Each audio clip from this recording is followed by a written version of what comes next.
जय श्रीराम पिलामाने आज आम सप्तम श्रेणीर गोपबंधु दास रचित कवि उत्कलमणि गोपबंधु दास रचित देखी नाही केते दिनु खंडगिरी पाठर अभ्यास प्रश्न उत्तर गुड़िक करवा। ताहले पिलामाने चलो डेरी नक स्टार्ट करवा। नंबर 1 रे कौन प्रश्न रही? एक नंबर पिलामाने 5टी प्रश्न रही। ताहले चलो आमे क ख ग घ ङ प्रत्येक प्रश्नर उत्तर जानिबा। क नंबर कविताटीरे वर्णित स्थान केउठी अवस्थित? आंसर कविताटीरे वर्णित खंडगिरी भुवनेश्वर उत्तर पश्चिम दिगरे अवस्थित एक पहाड़। प्राचीन उत्कलर नरपति महामेघवाहन ऐर खारवेलଙ୍କ कीर्तिराजी एही पहाड़र गुंफा गात्र खोदित होइछि। ख नंबर प्रश्न कवि खंडगिरी को उत्कल गौरवर प्रतीक रूपे काहींकी वर्णना करिसंती? आंसर खंडगिरी पहाड़र प्रस्तर खंड मानकरे रहिथिबा शिलालिपि गुड़िकरे प्राचीन उत्कलीय राजा मानक संपर्क रे बहु तथ्य खोदित होइछि। विशेषतः आगंगा गोदावरी विस्तृत कलिंग साम्राज्यर सम्राट महामेघवाहन ऐर खारवेलଙ୍କ कीर्तिराजीर मुकसाक्षी भावे खंडगिरीर गुंफा मान अद्यावधि प्राचीन उत्कल गौरवर प्रतीक रूपे रहिअछि। ग नंबर प्रश्न खंडगिरी जनस्मृति काहींकी लिभि जाइछि? खंडगिरी ठारे थिबा गुंफा मंदिर राणीहंसपुर और राजप्रसादर जीर्णावशेष परित्यक्त अवस्था रही कालक्रमे विलुप्त हेबाकु बसिलाणी।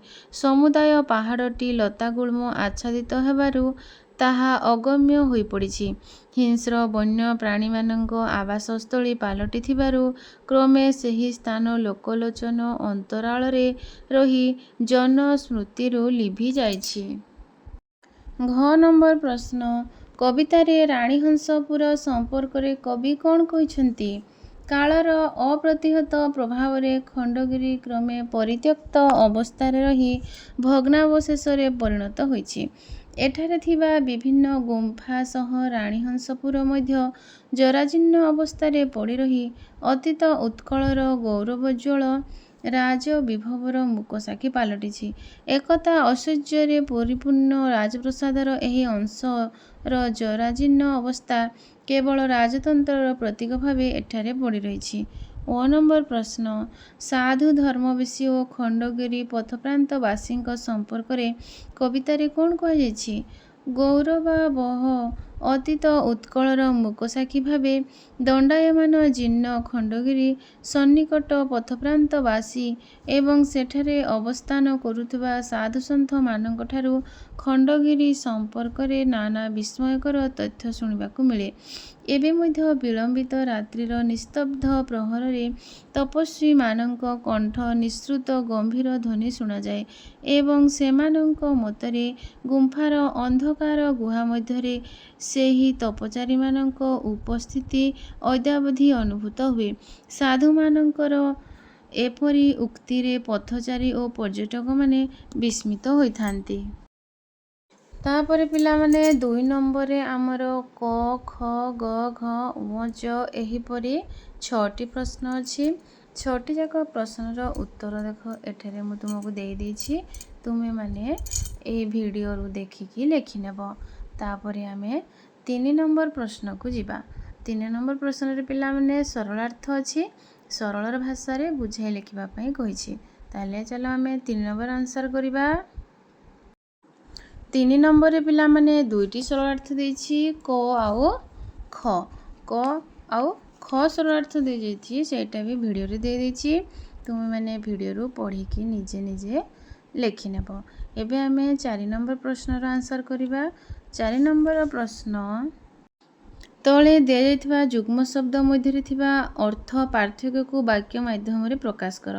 प्रसाद प्रासाद, सत सत, बासी बासी, खर खर, बेसी बेसी। प्रसाद आउ प्रासाद प्रसाद कहिले भोग जोटा ईश्वरଙ୍କ ठारे आमे लगै थांती। जगन्नाथଙ୍କ प्रसाद सेवन कले पापरु मुक्ति मिले बोली प्रबाद रहिछि। प्रासाद कहिले कोठा घर। सुरबाबुଙ୍କ ବାସସ୍ଥାନ ଏକ 3 ମହଲା ବିଶିଷ୍ଟ ପ୍ରାସାଦ ଅଟେ। ତାପରେ ସତ ଆଉ ତାଲବ୍ୟ ସତ। ସତ କହିଲେ ସତ୍ୟ, ସତ କେବେ ଲୁଚି ରହେ ନାହିଁ। ଆଉ ସତ କହିଲେ 100, ଗାନ୍ଧାରୀ ସତପୁତ୍ରର ଜନନୀ ଥିଲେ। ବାସି, ବାସି କହିଲେ ବାସିନ୍ଦା, ଗ୍ରାମବାସୀମାନେ ମିଳିତ ହୋଇ ଗ୍ରାମ ରାସ୍ତା ମରାମତି କରୁଛନ୍ତି। ଆଉ ଗୋଟେ ବାସି କହିଲେ ବାସି, ବାସି ଖାଦ୍ୟ ଖାଇବା ଉଚିତ ନୁହେଁ। ତାପରେ ଅଛି ଖର। ଖର କହିଲେ କ୍ଷିପ୍ର, ବର୍ଷା ଦିନେ ନଦୀର ଜଳ ଖର ହୋଇଥାଏ। ଆଉ ଗୋଟେ ଅଛି ଖାର। ଖାର କହିଲେ ଧୋବା ଖାର ଦେଇ ଲୁଗା ସଫା କରୁଛି। ବେଶୀ, ବେଶୀ କହିଲେ ଅଧିକ, ବେଶୀ ସାର ଦେଲେ ଜମିର ଉର୍ବରତା ନଷ୍ଟ ହୋଇଥାଏ। ଆଉ ଗୋଟେ ବେଶୀ ହେଲା ବେଶଧାରୀ, ବ୍ରାହ୍ମଣ ବେଶୀ ଇନ୍ଦ୍ର କର୍ଣ୍ଣଙ୍କ ଠାରୁ କବଚ କୁଣ୍ଡଳ ଦାନ ଗ୍ରହଣ କଲେ। 5 ନମ୍ବର ପ୍ରଶ୍ନ, ମନେ ପକାଇ କବିତାର ପଦ ପୂରଣ କର। ଦୂରଦେଶୁ ଦୂତ, କ'ଣ ହେବ ଆନ୍ସାର? ଦୂରଦେଶୁ ଦୂତ ବିଜୟ ବାରତା ଘେନି ଆସି କରେ ଛାମୁରେ ଜଣା। ଖ, ଗମ୍ଭୀର ନିର୍ଘୋଷେ ଲୋକ ଉପଦେଶେ କାହିଁ ବା ଅହିଂସା ଧର୍ମ ପ୍ରଚାର। ତାପରେ ଗ, ଚୁଳୁ ମୂଳ ଯାଏ ଶୋଭେ ଶିଳାକାଏ ପ୍ରସାଦ ପ୍ରାଙ୍ଗଣ ଗୁମ୍ଫା ଦେଉଳ। ତାପରେ ଆମେ 6 ନମ୍ବର ପ୍ରଶ୍ନର ଆନ୍ସାର କରିବା। 6 ନମ୍ବର କ, ଉଜ୍ଜ୍ୱଳ ଛବି। ତାମାନେ ଏଗୁଡ଼ିକ କବିତାର କେଉଁ ପ୍ରସଙ୍ଗରେ କୁହାଯାଇଛି? ଉଜ୍ଜ୍ୱଳ ଛବି କେଉଁ ପ୍ରସଙ୍ଗରେ କୁହାଯାଇଛି? ଖଣ୍ଡଗିରି ଦର୍ଶନ କାଳରେ କବି ଉତ୍କଳର ଗୌରବାବହ ସମୃଦ୍ଧି ବିଷୟରେ କଳ୍ପନା କରି ପ୍ରସଙ୍ଗରେ ଏହା କୁହାଯାଇଛି। ଖରେ କଳିଙ୍ଗର ଭୂତି। କଳିଙ୍ଗର ଭୂତି କହିଲେ ଐରବଂଶ ସମ୍ରାଟ ମହାମେଘବାହାନ ଖାରବେଳଙ୍କ ସମୟରେ ଓଡ଼ିଶା କଳିଙ୍ଗ ଭାବେ ପରିଚିତ ଥିଲା। ତାର ରାଜତ୍ୱ ସମୟରେ ରାଜ୍ୟ ଗଙ୍ଗା ଗୋଦାବରୀ ବିସ୍ତୃତ ଥିଲା ଏବଂ କଳିଙ୍ଗ କଳା ସଂସ୍କୃତି ଧର୍ମ ସମାଜ ବ୍ୟବସ୍ଥା ପ୍ରତିରକ୍ଷା ତଥା ବାଣିଜ୍ୟ ବ୍ୟବସାୟ ସବୁ କ୍ଷେତ୍ରରେ ଅସାମାନ୍ୟ ପ୍ରସିଦ୍ଧି ଲାଭ କରିଥିଲା। ଏହି ପ୍ରସଙ୍ଗରେ କଳିଙ୍ଗର ଭୂତି କଥା କୁହାଯାଇଛି। ଗରେ ଅଛି ପ୍ରତ୍ୟକ୍ଷ ପ୍ରମାଣ। ଜୀର୍ଣ୍ଣ ଖଣ୍ଡଗିରି ଗୁମ୍ଫା ଗହ୍ୱର ମଧ୍ୟରେ ତପସ୍ୱୀ ଓ ସାଧକମାନେ ବାସ କରୁଛନ୍ତି ଏବଂ ନିସ୍ତବ୍ଧ ରାତ୍ରିରେ ସେମାନଙ୍କ କଣ୍ଠନିଃସୃତ ଗମ୍ଭୀର ଧ୍ୱନି ଶୁଣାଯାଏ ବୋଲି ପାହାଡ଼ ଉପକଣ୍ଠରେ ରହୁଥିବା ସାଧୁସନ୍ଥମାନେ ଦୃଢ଼ ଭାବରେ କହିଥାନ୍ତି। ଏହାର ପ୍ରତ୍ୟକ୍ଷ ପ୍ରମାଣ ସ୍ୱରୂପ ସେମାନଙ୍କ ବ୍ୟବହୃତ ଜୀର୍ଣ୍ଣ କୋଠ ଆଦି ଦେଖାଇଥାନ୍ତି। ଏହି ପ୍ରସଙ୍ଗରେ ପ୍ରତ୍ୟକ୍ଷ ପ୍ରମାଣ କଥା କୁହାଯାଇଛି। ଘ, ସଙ୍ଗୀତ ନଭେ। ଏକଦା ଖଣ୍ଡଗିରି ଗୁମ୍ଫାମାନଙ୍କରେ ବୌଦ୍ଧ ଶ୍ରମଣ ସନ୍ନ୍ୟାସୀମାନେ ଶିଷ୍ୟମାନଙ୍କ ଗହଣରେ ଧର୍ମତତ୍ତ୍ୱ ଆଲୋଚନା କରୁଥିଲେ। ପରବର୍ତ୍ତୀ ସମୟରେ ଜୀର୍ଣ୍ଣ ଖଣ୍ଡଗିରି ପରିପାର୍ଶ୍ୱରେ ବସବାସ କରୁଥିବା ସାଧୁସନ୍ଥମାନେ ଦୃଢ଼ ଭାବେ କହନ୍ତି ଯେ ଅଦ୍ୟାବଧି ବହୁତ ତପଚାରୀ ଗୁମ୍ଫାର ନିଭୃତି କକ୍ଷରେ ସାଧନାରତ ଅଛନ୍ତି।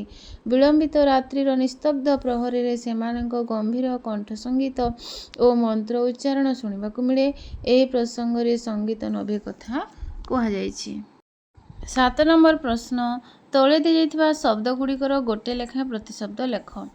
କାୟା କହିଲେ ଶରୀର, ନିଶୀଥ କହିଲେ ରାତ୍ରି ବା ଅର୍ଦ୍ଧରାତ୍ରି, କଠାଉ କହିଲେ ଖଡ଼ମ, ହିଆ କହିଲେ ବକ୍ଷ ବା ଛାତି, ନଭ କହିଲେ ଆକାଶ। 8 ନମ୍ବର ପ୍ରଶ୍ନ, ତଳେ ଦିଆଯାଇଥିବା ଶବ୍ଦଗୁଡ଼ିକର ଅର୍ଥ ଲେଖ। ରୋଧିଛନ୍ତି କହିଲେ ଅଟକାଇଛନ୍ତି ବା ବାଧା ଦେଇଛନ୍ତି। ନିବସନ୍ତି କହିଲେ ବସବାସ କରନ୍ତି। ପ୍ରତିଫଳେ କହିଲେ ପ୍ରତିଫଳିତ ହୁଏ। ଏକାନ୍ତେ କହିଲେ ଏକୁଟିଆ ସମୟରେ ବା ନିରୋଳାରେ। ନିରତେ କହିଲେ ସବୁ ସମୟରେ, ସବୁବେଳେ ବା ଅନବରତ ଭାବେ। ତାହେଲେ ପିଲାମାନେ ଆଶା କରୁଛି এই ଭିଡ଼ିଓଟି ନିଶ୍ଚୟ ଭଲ ଲାଗିଥିବ। ଭଲ ଲାଗିଲେ ଲାଇକ୍, ସେୟାର, କମେଣ୍ଟ, ସବସ୍କ୍ରାଇବ୍। ଚ୍ୟାନେଲରେ ନୂଆ ଥିଲେ ନିଶ୍ଚୟ ସବସ୍କ୍ରାଇବ୍ କରିବ। Thank you for watching. ଜୟ ଶ୍ରୀରାମ।